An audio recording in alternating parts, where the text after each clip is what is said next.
Shabbat Shalom, Hag Hanukkah Sameach. Estamos de volta no canal para falarmos mais um pouco sobre a Torá do Eterno, a vontade do Eterno para Israel, aquilo que o Eterno tem para nos ensinar através de toda a sua sagrada escritura. Baruch Hashem. Hoje vamos nos ater para um termo importante que o mundo religioso busca, uma resposta. E nós vamos aqui hoje tentar responder isso de uma vez por todas para os filhos do Eterno, porque para nós os segredos do Eterno foram todos revelados.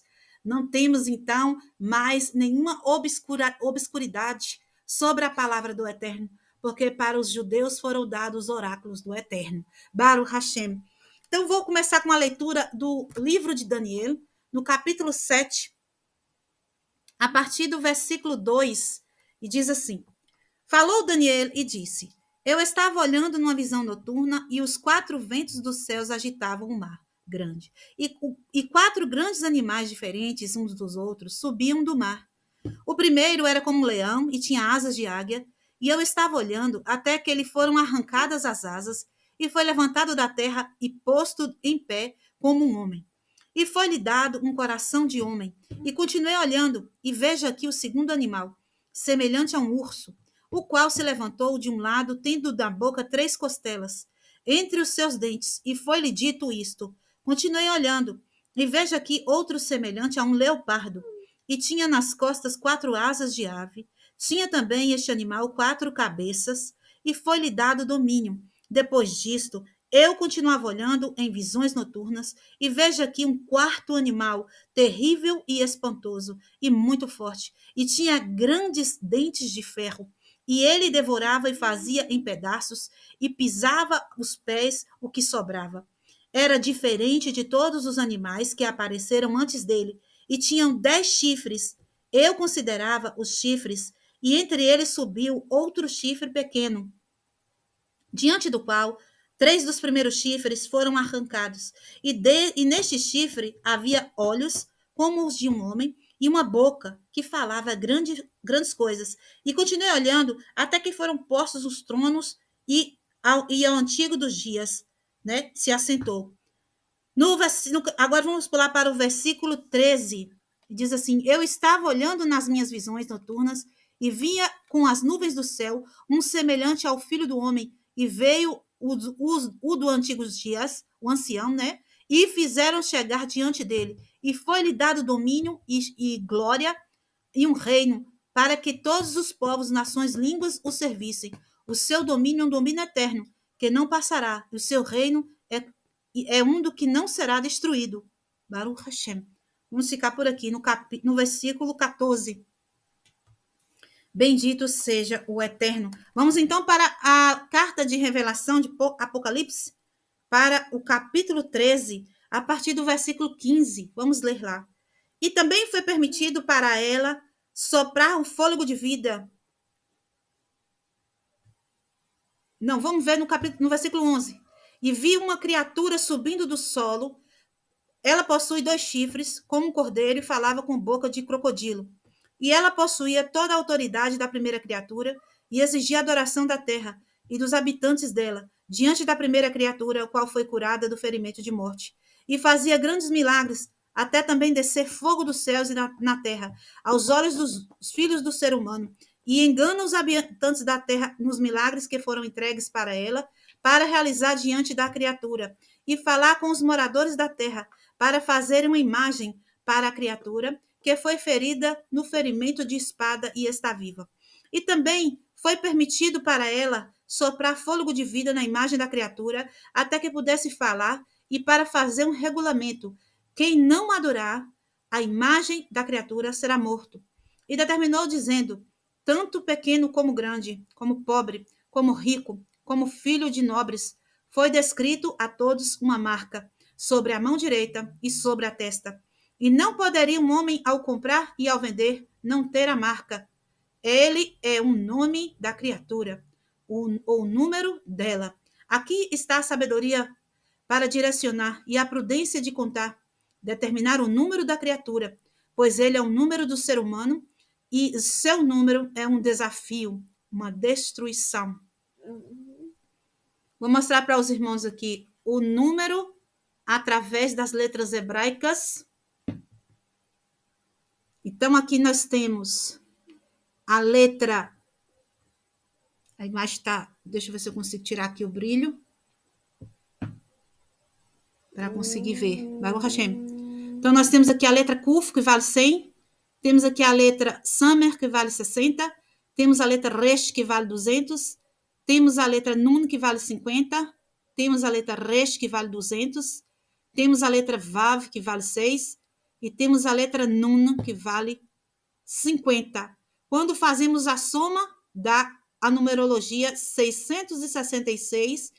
E o código é para Nero. O Ksara, que é o César, Ksar Neron, que é o Nero da época do Talmid, né, do profeta Yohanan, que está aqui fazendo a profecia, trazendo a profecia. Baruch Hashem. Bendito seja o Eterno, nosso Criador. Bendito seja Ele. Então, interessante que nós primeiro vimos esta profecia da boca de Daniel. E depois ela se repete de uma forma mais detalhada na boca de Yohanan. Quem são essas feras, estas que é chamado na tradução em português de besta? Quem são esses animais poderosos? São reinos que se instalaram, né? Que se instalaram no mundo. E eles aparecerão antes do reinado de Mashiach. Assim como nós vimos aqui no livro de Daniel, no versículo 13 em diante, que aparecerá um como filho do homem, que será que tomará o reino para sempre. Ou seja, o Mashiach, que é o filho do homem, que a gente conhece na Brit Hadashah, chamado dessa forma, ele reinará para sempre após esses 4 animais que foi citado em Daniel reinar. O primeiro animal, que era o leão, nós sabemos que foi o reinado de Babilônia. O segundo animal, que foi o urso, nós sabemos que foi o reinado da Pérsia.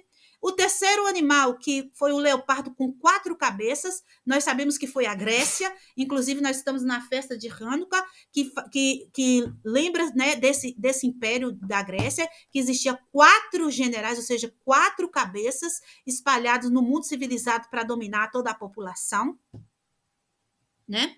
Que era o leopardo de 4 cabeças, e agora, por fim, levanta-se então um animal mais poderoso do que os anteriores, que é um animal que não tem nem nome aqui, ele não tem como ser descrito, de tão estranho e terrível que ele era. E nós sabemos que ele é Roma. Roma tem todo a bravura, a maldade, né, a perspicácia, né, toda a situação de ferocidade, né, era feroz, mais do que os outros, ou seja, é como se juntasse todos os outros animais, todos e fizesse o reino de Roma, que foi o último dos reinos, que está sendo, que ainda está reinando. E este reino de Roma, que teria, então, essa tal de marca, essa marca desse último reino. Como nós identificamos que é Roma? Porque o 666, quando fazemos a gematria, vai dar Ksar Neron, que era, no momento da profecia, era o César que reinava sobre Roma. Então, Yohanan estava falando de Roma. E essa marca, interessante que ela fala que quem não possuir a marca nem na testa e nem na mão direita, não poderia comprar e nem vender. Vamos ver, então, aí vocês podem me dizer, então isso não é no futuro? Não, isso já ocorreu, está ocorrendo agora, desse mesmo momento que a gente está conversando, está ocorrendo. Vamos ler agora Isaías e Yeshayahu, capítulo 55, a partir do verso 1. Ó vocês todos os que têm sede, vinde às águas. E os que não têm dinheiro, vinde, comprai e comei. Sim, vinde e comprai, sem dinheiro e sem preço, vinho e leite. Baruch Hashem. O profeta Yeshayahu está falando uma profecia sobre comprar. Comprar alimento, comprar vinho, comprar leite. O vinho a gente sabe que é algo que vai trazer prazer, alegria, qualquer coisa que vai dar prazer e alegria. E o leite é algo que vai trazer vitalidade, vida, né? A criança, os animais, quando vão se alimentar, quando os pequenos utilizam do leite. O leite é isso, é um animal, é um alimento de vida, que traz vida, que mantém a vida. Por isso que nós não misturamos carne com leite, porque o leite tem essa tipificação de vida e a carne, por ser vermelha, né, como o sangue, tem a tipificação de morte. Por isso nós não misturamos carne com leite. Então, o que essas profecias estão conectadas? A de Yeshayahu com a de Yohanan, lá em Apocalipse. Ou seja, as pessoas que não tivessem a marca da besta na mão direita, o que significa mão nas profecias? A mão significa as ações. E o que significa mão, sendo ela à direita? Porque a gente sabe que Hesed, que é a misericórdia, é a bondade, é a paciência de Deus, que está dentro de nós também refletida, é a mão direita, ou seja, as ações para o bem, as ações para a misericórdia. Essa é a mão direita. E a testa, o que é a testa? A testa é os pensamentos, a consciência, né? Não apenas o pensar, mas a conscientização de algo. Então, está dito que o império desse animal, desse último e feroz animal, ele só ia permitir que tivesse uma compra para a bondade, de fazer ações, e uma compra para uma conscientização.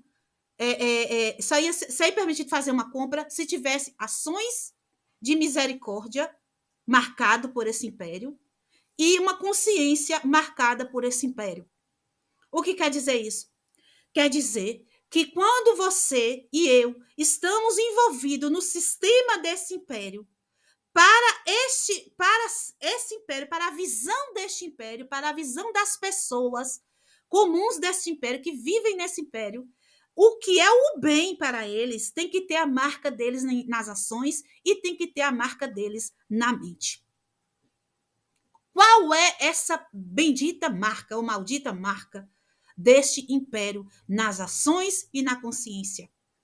É aquilo que eles pregam como verdade, é aquilo que eles pregam como certo, e não o que a Torá do Eterno prega como certo e como verdade. Então, diz que essa besta, esse animal, ele ia mudar, né, os tempos e a lei. Que tempos e que lei? A lei do Eterno. E que tempos? Os tempos originais, os tempos que foram verdadeiramente colocados na terra para começar o giro, o ciclo da vida, que iniciou todas as coisas. Isso seria mudado por esse império. Para quê? Para que a consciência das pessoas mudasse, tivesse uma marca do império, uma mudança, para que as ações das pessoas tivessem uma mudança. Para elas estão praticando para o bem, só que com uma marca do império de afastamento da Torá do Eterno e de afastamento da verdadeira data e da verdadeira concepção de tempo que o Eterno determinou. Então, nós temos que entender, meus irmãos, que esta vida que nós vivemos, ela é um teste, certo? E se o desviador, o Satã, ele chegar para cada um de nós com a face estampada, sem nenhum tipo de véu, sem nenhum tipo de engano, ninguém vai fazer o desvio do Satã. Todos iremos, então, correr para a luz do Eterno. Para que funcione o livre-arbítrio, é necessário que o Satã passe um véu sobre os olhos das pessoas. O último dos impérios, ele é perito em transformar o que é bom em mal e o que é mal em bom. Fazer a mudança da consciência, marcar a testa de todos os habitantes do seu reinado. Aí os irmãos podem pensar, o que nós vamos fazer? Vamos fugir da terra? Não. Você pode viver onde Roma reina e não ser subjugado por Roma. Como? Arrancando de sua testa a marca de Roma. Arrancando da sua consciência o império da morte de Roma, a mentira de Roma, o engano de Roma, arrancando das suas ações, da sua mão, a marca de Roma, passando a agir conforme a lei do Eterno e não contra a lei do Eterno, passando a agir conforme a Torá, passando a andar conforme os tempos determinados pelo Eterno. O tempo verdadeiro, aquele que foi criado desde o início, desde o primeiro momento que o Eterno criou, os tempos, os astros para medir os tempos. Passando a admitir dentro de você o reinado do Eterno na tua vida. Mesmo que você, no mundo da fisicalidade, ainda esteja preso neste tempo do reinado da última fera, da última besta de Roma, que nós lemos aqui, o 666, é o César de Roma. Mesmo que a gente ainda esteja sob né, a autoridade de Roma aqui na Terra, nesse momento, mas que seja arrancado da nossa consciência a marca do Império Romano. Que seja arrancado da nossa mão a marca do Império Romano. Que nós não estejamos marcados para comprar e vender com esta marca. Porque Isaías já nos avisou que você pode ir comprar sem dinheiro vinho e leite. Isso é mentira. O Satã, ele é engano. Ele não vai impedir você nem de comer, nem de beber. Isso é apenas terror psicológico. Em momento nenhum o Eterno faltará para seus filhos. Está escrito em Teilim 23, que o Eterno é o nosso pastor e nada nós teremos falta. É claro que apertos virão, mas o aperto vai vir por conta da nossa própria necessidade de receber julgamentos do Eterno. Com isso, se você andar na linha, assim como Raav foi salva quando o povo invadiu Jericó e Jericó, Raav e sua família foi salva. A muralha toda caiu, mas onde ficava a casa de Raav, a muralha ficou em pé. Porque o Eterno não vai destruir o justo junto com o ímpio. Não. A colheita será do joio. O joio será queimado. O tzadik será poupado. Então, essa política de terror que eu acredito que muitas pessoas ficam presos, não andam em sua vida espiritual, fazendo cálculos de datas e prevendo o futuro, e dizendo que é ano de 2000 e tanto, e 2000 não sei o quê, que vai acabar, que não sei o quê, que tem que guardar comida, que tem que fugir para o mato, e tem que... O Eterno está no controle de todas as coisas. Tudo já aconteceu, como a gente está vendo aqui. Apocalipse 13 já aconteceu várias vezes e continua acontecendo. Está acontecendo agora. Muitas pessoas estão marcadas na testa e na mão. Então, se você está tendo a oportunidade de ouvir esse vídeo, de assistir esse vídeo e ouvir essas palavras, e você ainda tem a consciência marcada, ou as ações marcadas por esse império de Roma, arranque agora essa marca da sua testa. Arranque agora da sua mente essa mentira de mudança da lei do Eterno, essa mentira de mudança dos tempos, pois é isso que Roma trouxe, o engano da mudança da lei do Eterno, o engano da mudança do tempo, porque se eu não sei o dia correto da abertura cósmica de Pêssar, se eu não sei o dia correto da abertura cósmica de Rosh Hashanah, de Yom Kippur, então eu perco a conexão com a luz divina que emana apenas naquele dia. Eu perco de fazer um tikkun na minha alma, um conserto na minha alma. E isso eu perco muito espiritualmente. Esse é o objetivo de Roma, do Satã. Tirar de nós a oportunidade de consertarmos as nossas almas. Por isso ele mexeu nos tempos. E o objetivo do Satã é fazer com que a pessoa morra, literalmente, morra sem a Torá do Eterno, ou seja, sem a água pura, a água viva do Eterno. Então, ele muda a lei do Eterno, ele muda o que está escrito na Torá, ele fez o quê? Os gregos começaram com isso. Os gregos, então, o Alexandre, quando ele começou a reinar e tomou tudo, tomou a terra de Israel, tomou tudo, ele juntou 70 sábios de Israel e obrigou a fazer a Septuaginta, que hoje a gente tem uma das versões gregas da Torá, que é o quê? A tradução do hebraico para o grego. Daí já começou o sofrimento. Por quê? Porque quando você pega um escrito e muda para uma outra língua, perde-se dali muita coisa. Além de que a Torá não é um livro comum. de palavras de uma história comum. A Torá são códigos, e cada letra hebraica é um código, é uma numeração. E quando você muda para um outro idioma, outras letras, você perde tudo isso. Então, começou aí, daí mudar a lei, ou seja, mexeu, né, na estrutura que não deveria ter mexido, e os povos que vieram após, eles não se apegam ao original, eles se apegam às cópias. Então, do grego passaram para o latim, do latim para o inglês e outras línguas que temos hoje, tudo cópia da cópia da cópia, e vai se perdendo as essências, os códigos, tudo isso ficou para trás, ou seja, os impérios, o Leopardo começou com isso, depois a outra fera, que agora é Roma, que a gente já vê que está misturado, os pés já tem barro, né? Que a gente sabe que a estátua que Daniel viu, as pernas de ferro, que é Roma, quando chega nos pés já tem mistura de barro, além não é só Roma, já é Roma com essa coisa do conceito humanista, né? Filosófico humanista, é uma mistura. Então, quando você chega aí nesse patamar, o que era essência pura e mais original já se perdeu muito na população em geral. Então, como que nós podemos nos desvencilhar disso? Voltando, fazendo o nome Techuvá, meus irmãos, é retorno. Então, quando eu retorno às raízes hebraicas, ao idioma sagrado, ao início de todas as coisas, ao tempo verdadeiro, às palavras verdadeiras, então eu retomo novamente a consciência limpa sem a marca da besta. Eu retomo, então, as minhas mãos, as minhas ações, sem a marca do império da besta. Não fica esperando chip. O povo já está chipado. Não fica esperando carimbo. O povo já está carimbado. Dentro do cérebro e da consciência deles. Nas ações deles. O que é errado se tornou certo. Essa é a marca da besta na mão.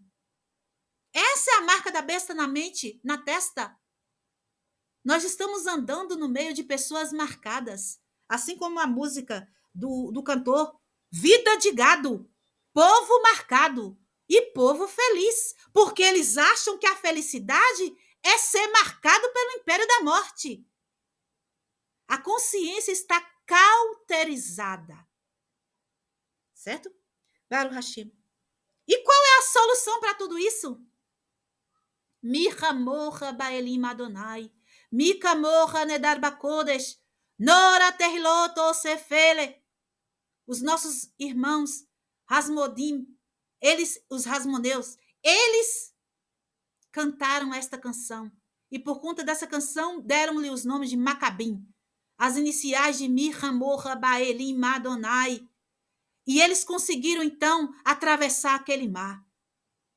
O milagre do mar, o milagre da abertura do mar, do Yam Suf, que é chamado de Mar Vermelho. O milagre que aconteceu para Moshe. Moshe cantou essa canção após a travessia desse mar. E assim eles viram os problemas que eles tinham naquela época com a Grécia. E assim nós temos que ver o problema que nós temos com Roma hoje. Precisamos cantar Mihamorra. Precisamos nos tornar Macabim. Precisamos entender que Osefele, o que é Osefele? É aquele que faz maravilhas, milagres. Está conosco. Quem é como tu, ó Eterno, que faz grandes maravilhas e pode atravessar essa situação para nós, que pode arrancar da minha testa todo e qualquer vestígio de marca da besta maldita, das minhas mãos, para que as minhas ações sejam purificadas e santificadas na Torá do Eterno. Para que a minha consciência seja limpa e purificada e santificada na Torá do Eterno. Para que todas as pessoas ao meu redor comecem a atravessar esse mar junto comigo. Vamos pegar esta canção como um jargão diário. Vamos atravessar esse mar. Vamos vencer essa guerra. Essa guerra agora que é diária e dentro de cada um de nós. O Satã está aqui, colado em mim e em você. Aqui vai estar o desejo, na carne. Aqui vai estar a vontade de errar. Aqui vai estar o pensamento de o que tem? Não. Vamos expulsar o pensamento do que tem. Porque tem. Tem uma besta com dentes de ferro. Foi isso que o profeta viu, né? E para que o milagre seja feito, eu quero dar uma dica aqui para os irmãos. para que qualquer milagre seja feito na nossa vida, nós temos que, na nossa reza, na nossa tefilá, nós temos que convencer o Eterno de que isso é necessário para nós. Por quê? Na abertura do mar, por exemplo, o mar estava fechado, Nachshon entrou no mar. Nachshon era o líder de Yehudá. Ele entrou com o mar fechado, ele entrou. E ele começou a andar, e o mar estava lá fechado. E ele colocou os pés, os tornozelos, e as canelas, e a cintura, e os peitos, e a cara dentro da água. E enfiou a cabeça toda na água, e ele ia respirar na água. Na mente dele, ele disse, é necessário que o mar saia, porque senão eu vou morrer afogado, pai. Ou ele sai ou eu vou morrer, porque eu tenho que respirar. E quando ele fez menção a respirar, a água abriu. Ou seja, o Eterno ele não vai mudar a realidade que ele criou só por um capricho nosso. Não vai. Ah, mas é porque eu quero. Ah, mas eu quero Deus. Não vai. O Eterno ele não vai mudar a realidade lógica que ele fez para fazer capricho de ninguém. Para você receber um milagre do Eterno, pode ser de abertura do mar. O tamanho do milagre não importa. O Eterno é capaz de fazer qualquer coisa. Você tem que antes convencer o Eterno de que aquilo é necessário. Como eu vou convencer o Eterno de que o que eu preciso é necessário, se o que eu preciso for algo da vontade do Eterno? Porque não tem lógica eu convencer o Eterno a fazer algo que é contrário à sua própria vontade. Então, eu tenho que colocar o meu pedido encaixado na vontade do Eterno. Vou dar um exemplo. Eu tenho automóvel, mas vamos supor que eu não tivesse automóvel, eu precisasse de um automóvel. Então, eu ia rezar, pedir ao Eterno um milagre de Hanukkah, que o Eterno concedesse para mim a graça de eu ter um automóvel. Como eu deveria pedir ao Eterno? Eu deveria pedir ao Eterno o automóvel, para que esse automóvel fosse usado, né, seja, né, usado no futuro, para o louvor da glória da Kevod do Eterno. Eu iria utilizar desse automóvel para abençoar o nome do Eterno diante das pessoas. Para que o nome do Eterno seja abençoado na boca das pessoas através da minha bênção de receber o automóvel. Primeiro, eu iria fazer um trato de não utilizar o automóvel para pecado. Segundo, eu ia fazer um trato com o Eterno para utilizar para benefício da obra do Eterno de alguma forma na minha vida, para beneficiar outras pessoas também. Terceiro, eu ia avisar para todos ao redor que eu estava pedindo um automóvel para o Eterno e que o Eterno era poderoso que ia me dar o automóvel. Ou seja, eu iria fazer uma honraria do nome do Eterno quando recebesse, pois eu estaria divulgando o milagre que foi feito da parte do Eterno. Porque não foi da minha parte, não foi da minha força e não foi, então, do meu poder, mas do poder do Eterno. Mais ou menos por aí a gente consegue receber os milagres. Então, você tem que convencer o Eterno de alguma forma que o que você está querendo vai ser beneficiado. Quem vai ser beneficiado em primeiro lugar é ele. Que aquilo vai ser bom para beneficiar de outras pessoas abrir os olhos para a Torá. Que aquilo vai ser bom para afirmar a fé de outras pessoas, para restaurar a minha própria fé, aumentar a minha fé cada dia mais, aumentar o brilho da Torá na minha vida, proclamar a Torá de alguma forma com aquilo. Baruch Hashem. Então o mar se abre. E então o Império de Roma, a marca da besta se descola da consciência e das mãos. Quando você faz a escolha de seguir aquele quem é como ele, o que faz as maravilhas. Quando você faz a escolha de seguir o Todo-Poderoso, suas leis, seu tempo determinado, suas festas, a sua vontade, então a marca da besta cai da consciência e cai das ações. É automático. Baruch Hashem. Então, a partir de agora, você está livre da opressão, do medo de achar que a marca será alguma coisa do tipo alguém impor em você. Literalmente, não. O Satã trabalha, meus irmãos, é com desvio e com engano. Isso já está acontecendo. Sempre aconteceu. Infelizmente, vai acontecer até Mashiach voltar. E ele vai, com a espada, então, destruir o império da besta, o império da morte. Shalom, shalom, lehitraot.